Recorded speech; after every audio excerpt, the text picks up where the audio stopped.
It was a testing session like any other. I had set my health to 0 using the console, and was only kept alive by the Fortify Health armor I was wearing. When I had finished what I was doing, I went to reload another save. But something odd happened.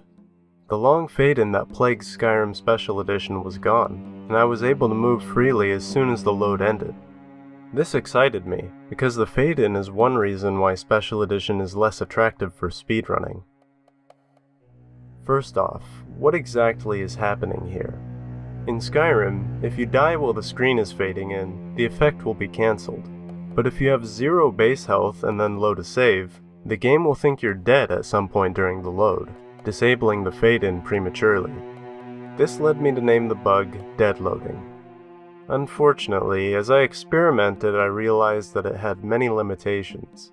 For starters, it only affects loads, and not area transitions. That alone takes away most of its utility. But maybe it could be used to speed up load warp setups. Well, no, because quitting to the main menu in this state causes you to die at the title screen, and freezes the game. So I dismissed it as one of Skyrim's many quirks and moved on. At least until about a week later. I was testing the bug in Legendary Edition to see if I still died after loading into the main menu. I did, though instead of freezing, the game got stuck in an infinite load. But in Legendary Edition, I was able to see behind the loading screen before the world loaded. I also noticed that the interact button stayed on screen during the load. So I looked at an item, reloaded, and spammed the activation key. And not only did I succeed in picking up the jug, but when I opened my inventory, I saw that I had 8 of them. This is the first application of this bug, a new item dupe. There are a few restrictions though, first being that you can't dupe items dropped by the player. The item also has to be present in both saves, and the amount of items you can get is limited by your mashing speed and the length of the load. The second use I found is remote interaction. If you reload while looking at an object in the follower command mode, you can activate it in the loading screen.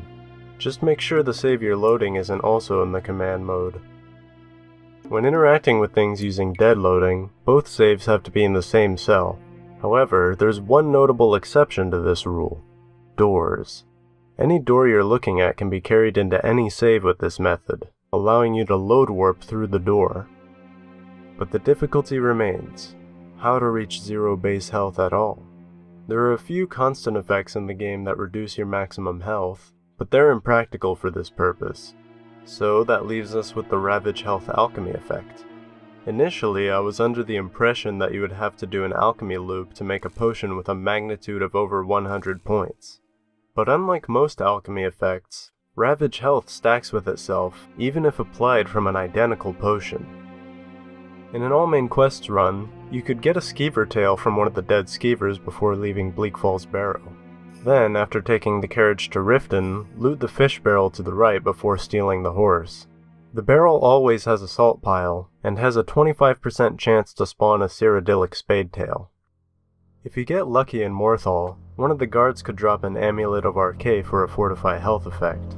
But if not, there's a Fortify Health potion in Ustengrav that you can use. It's off the beaten path, but you can clip through this wall to get back on track. If you didn't get a Cyrodiilic spade tail from the first barrel, there's another one in the west corner of the Sleeping Giant. Quick save before entering in case it still doesn't have one. Quick loading and re-entering will reset the container. After talking to Delphine, use the alchemy lab to combine the spade tail, skeever tail, and salt pile. Then go outside and dupe the potion until you have 12. Finally, hotkey the potions, and you should be ready to perform a dead load. To set up a load warp, you want a quick save? Look at the door and drink all the potions. Hard save, and quick load. The hard save is the one you'll use to load warp, and you'll still have potions in case you need to set up another one, or use them for remote interaction. I hope my explanation was clear. That's all for now, thanks for watching.